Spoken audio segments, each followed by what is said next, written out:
हाँ, बात आप जो पूछ रहे हैं फैन का रनिंग करना। अब फैन का रनिंग करना क्या होता है? फैन का रनिंग करना भी हैपनिंग है। हम लोग थोड़ी इसको रन करा रहे हैं, ये खुद रन कर रहा है। हाँ, स्विच का दबाना, pressing the switch is a doing work. We are pressing the switch of a fan, it is doing work. जब प्रेस कर रहे हैं हम स्विच को तो डूइंग वर्क है, अदरवाइज हैपनिंग। फैन का चलना हैपनिंग है। जैसे हम बात करते हैं सन का, सन के साथ सॉरी अर्थ का मूव करना, ठीक है, तो मूव कर रहा है, ये भी हैपनिंग है। क्या है? हैपनिंग है। तो आप कहेंगे कि सर वो हैपनिंग है, उसमें भी डूइंग का कोई अगर मीनिंग लगाना हो तो लगा देंगे, पर उसका भी रीजन है। क्या रीजन है? तो ग्रेविटेशनल फोर्स के कारण वो भी क्या करता है? अर्थ मूव करता है, वो भी ग्रेविटेशनल फोर्स के कारण मूव करता है। बट क्या है? It is natural, it is natural. तो जो भी नेचुरल इवेंट होगा, यानी whatever natural event is in the category of happening word. Are you getting? तो समझ में आ गया? तो फैन का चलना भी क्या हो जाएगा? हैपनिंग। फैन का चलना भी हैपनिंग हो जाएगा।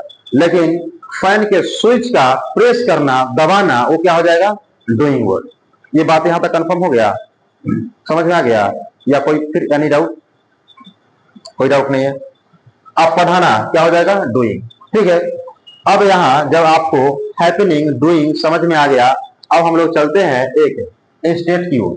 ठीक है, स्टेटिव वर्ब और सेकेंड पोजीशन की ओर। ठीक है, इस स्टेट को ही हम बोलते हैं एक अलग नाम से, जिसका नाम है बीइंग। क्या बोल देंगे हम?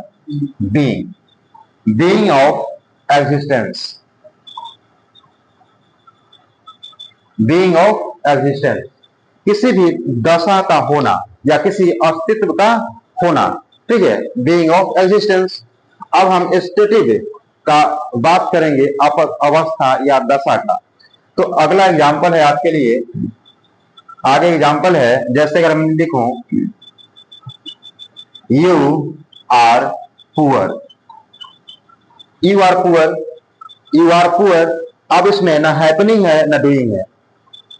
किसी का गरीब होना, क्या उसमें कोई एक्शन? कोई action? No, there is no action. इसमें कोई एक्शन नहीं है। बात करेंगे जब एक्शन ही नहीं, तो फिर उसमें डूइंग और हैपनिंग की सवाल खत्म हो गए। ठीक है, तो ये आर जो यहाँ वर्ब है, ये क्या डिस्क्राइब कर रहा है? तो ये डिस्क्राइब कर रहा है, ये पुअर जो है, ये पुअर है, किसके बारे में डिस्क्राइब कर रहा है? यू के। ठीक है, किसके बारे में? यू का। और यू अपने आप में यहाँ क्या है? प्रोनाउन। क्या है ये? प्रोनाउन है। यू क्या है? प्रोनाउन। और जो प्रोनाउन को डिस्क्राइब करने का जो काम करता है, जो वर्ड, इसको हम बोलते हैं एडजेक्टिव। क्या बोल देते हैं जी? एडजेक्टिव। ठीक है, और ये एडजेक्टिव, और ये एडजेक्टिव क्या करता है? इस एडजेक्टिव को, एडजेक्टिव जो है यू को डिस्क्राइब कर रहा है, और ये आर बता रहा है सिर्फ स्टेट। क्या बता रहा है? ये स्टेट बता रहा है। स्टेट मतलब क्या है? दशा बता रहा है। ठीक है, दशा। दशा किसका बता रहा है? यू का। कि यू जो है किस टाइप का आदमी है। तो किस टाइप का आदमी है? तो ये क्या है? पुअर है। इसका दशा तो बता रहा है जी। पुअर क्या बता रहा है? गरीबी क्या बता रहा है? उसका गरीब होना, उसका स्टेट बता रहा है, यानी दशा बता रहा है। जब दशा बता रहा है स्टेट, तो इस आर को हम किस नाम से जानेंगे? स्टेट। क्या बोलेंगे हम? स्टेट। और इसी स्टेट जब बोल दिए ही है, तो इसको एक अलग नाम से जानेंगे, स्टेटिव वर्ब। क्या बोलेंगे? Stative verb. क्या बोल देंगे? Stative verb. तो फर्स्ट आपने सीखा डूइंग वर्ड, सेकेंड क्या है? हैपनिंग, और थर्ड स्टेटिव। ठीक है, और फोर्थ की जब बात करेंगे पोजीशन का, किसका? पोजीशन का।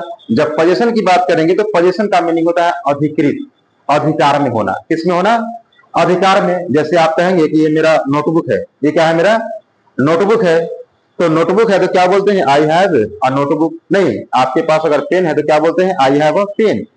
मेरे पास अगर बंगला है तो क्या बोलते हैं? I have a bungalow. ठीक है, तो पजेसिव जो वर्ब होता है, क्या करता है?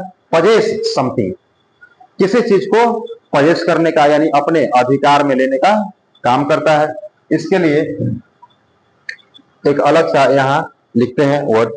अगर मैं लिखूं आई हैव अ पेन, इसका मतलब क्या है, मेरे पास एक कलम है। ये हैव क्या कर रहा है, क्या डिस्क्राइब कर रहा है, ये बता रहा है कि ये पेन जो है, इस पेन पे अधिकार किसका है, आई का, आई का अधिकार है। यानी आई हैव पेन, यानी हैव क्या डिस्क्राइब कर रहा है, तो पोजेशन, क्या कर रहा है, पोजेशन, क्या कर रहा है, पोजेशन। और इसी पोजेशन को हम बोलते हैं हिंदी में क्या, अधिकार, क्या बोलते हैं, अधिकार। ठीक है। और इस आर को हम क्या बोलते हैं, इसमें इस आर को हम हिंदी में की बात करें तो दशा, हालांकि लिखने में बड़ा अजीब लगता है दशा पसा, इसे हिंदी वर्ड, ठीक है, समझने के लिए ध्यान रखेंगे। क्या हो गया, यहाँ पे स्टेट डिस्क्राइब कर रहा है और यहाँ पे ये पॉजेसिव यानी पोजेशन को डिस्क्राइब कर रहा है। ठीक है, ये बात समझ में आया कि नहीं। यानी आपसे पूछेगा कि व्हाट इज वर्ब, क्या कहेंगे आप, व्हाट इज वर्ब क्या बोलेंगे, it refers to a doing, happening, state and possession. यानी 4 पॉइंट्स को रेफर करता है ये। फर्स्ट में doing, second happening and third state, fourth one possession, possession. ठीक है, फोर्थ पॉइंट ये समझ में आ गया यहाँ तक, कोई डाउट, नो, मासूम, गुड।